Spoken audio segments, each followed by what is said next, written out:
median. Median divides the series into two equal parts so that same proportion of values lies above and below the median value.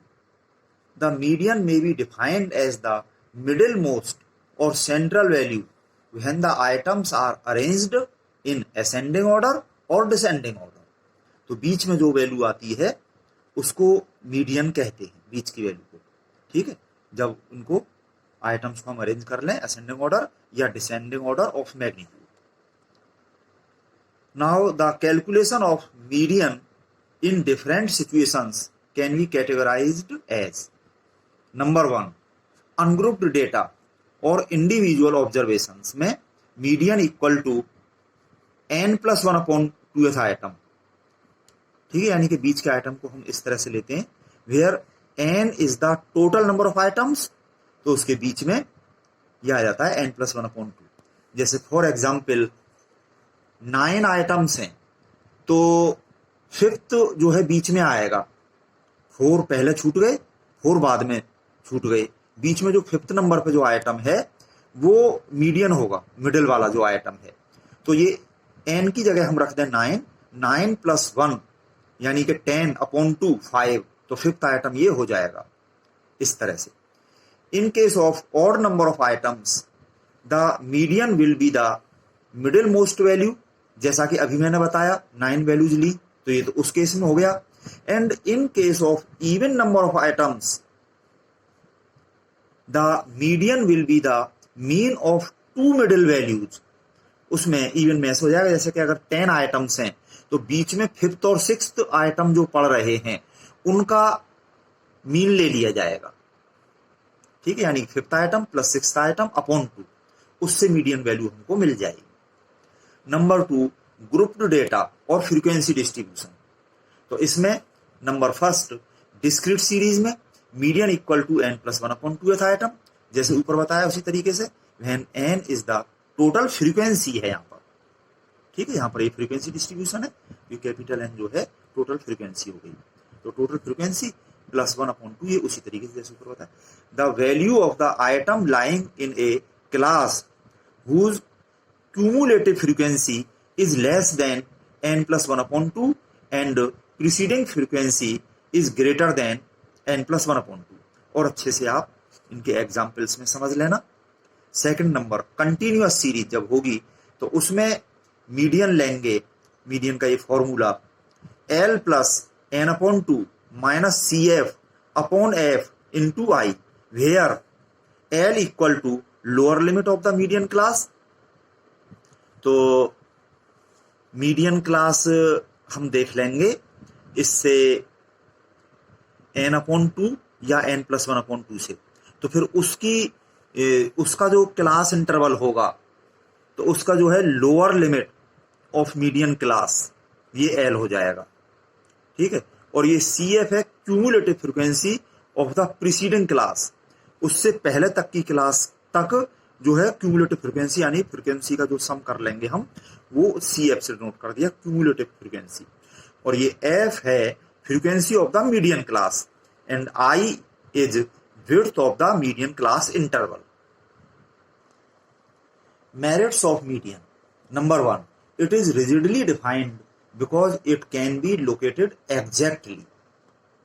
ठीक है, फॉर्मूले से हम value निकाल लेंगे सही सही. Number 2, it is simple to understand and easy to calculate. Number 3, it is not affected by the extreme values of the frequency distribution.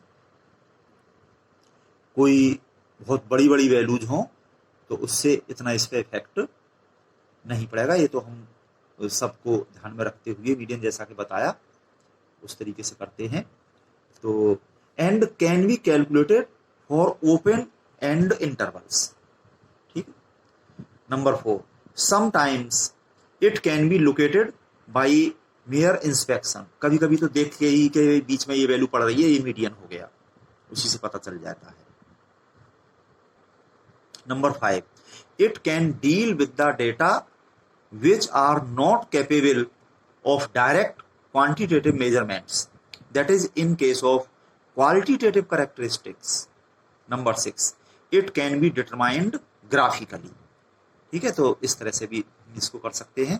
तो ये सब तो इसकी मेरिट्स हो गई मीडियन की। नाउ डिमेरिट्स और limitations of median. Number 1, it is not based on all the observations. In fact, its calculations are based only on 50% of the observations. Number 2, in case of wide variations within the values of the variable, it may not be representative of the data. ठीक है, क्योंकि इसमें middle में हम देख लेते हैं, इधर उधर के उस पर जो है वैल्यूज इसमें कंसीडर नहीं होती। Number 3, it is not capable of further algebraic treatment.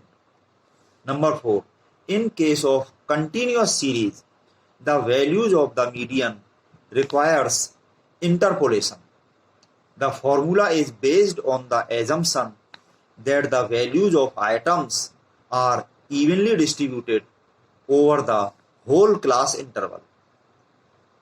Number 5, it is likely to be affected by fluctuations of sampling.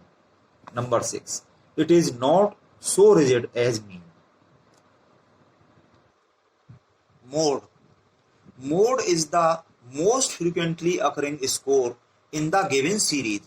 सबसे ज्यादा वैल्यू जो आती है वो मोड होता है। It may be more than one modes in A given distribution, है ना, जैसे कि दो अलग अलग वैल्यूज बराबर सबसे ज्यादा आ रही हैं तो वो दो मोड हो जाएंगे। मोड फॉर ग्रुप्ड डिस्ट्रीब्यूशन, तो इसमें तो हम सीधे सीधे देख ही लेंगे। एक तो तरीका ये है कि जो वैल्यू सबसे ज्यादा आ रही है वो मोड हो जाएगा। अब हम ग्रुप्ड डिस्ट्रीब्यूशन में ये फॉर्मूला यूज करते हैं। ये एमओ मोड के लिए equal to L plus del 1 upon del 1 plus del 2 into I, where L equal to lower limit of the modal class. ठीक है, तो ग्रुप डिस्ट्रीब्यूशन में जो हम क्लासेस देखते हैं तो जो मॉडल क्लास होगी उसकी लोअर लिमिट ये L है, और I equal to width of the model class interval and del 1 equal to FM minus FM minus 1 एंड del 2 equal to FM minus FM plus 1। तो इसमें FM तो है frequency of the model class, जो कि सबसे ज्यादा फ्रीक्वेंसी होगी इसकी, और इस FM में से एक बार तो उससे पहली वाली क्लास की जो है फ्रीक्वेंसी ये सब्ट्रैक्ट हो रही है, और एक जो है ये बाद वाली क्लास की फ्रीक्वेंसी ये इसमें से सब्ट्रैक्ट हो रही है। तो ये लिख दिया यहाँ पर FM to frequency of the model class, और FM minus 1 is the frequency of the preceding class, and FM plus 1 is the frequency of the next class. Now, merits of mode. It is quite simple and easy to understand and can be determined without complicated calculations. Number 2, it is of great practical importance. Number 3, it has a value which can be found in the given data.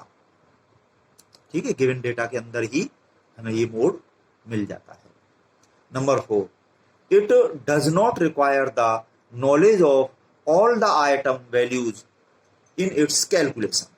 Only their frequency should be known. Frequency यहाँ पे use होती है, जैसा formula ऊपर दिखाया।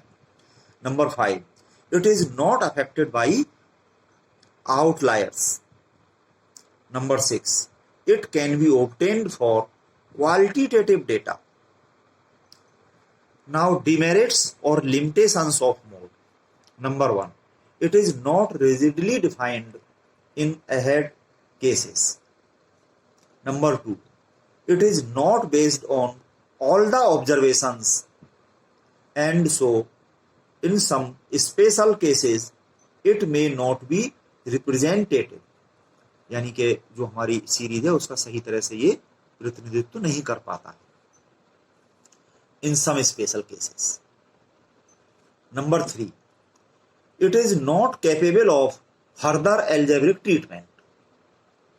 Number 4, the location of modal class in the case of multimodal frequency distribution is a difficult task. Number 5, not all sets of data have a modal value. ठीक है, तो ये इसकी कमियां रही या लिमिटेशंस रही। अब यहां से आगे फिर हम अगले वीडियो में इन पर बेस्ड एग्जाम्पल्स करेंगे। ठीक है, तो आप अच्छे से इन सब चीज़ों को पढ़िए, आगे हम प्रैक्टिकली इन चीज़ों को देखेंगे, न्यूमेरिकल सॉल्व करेंगे।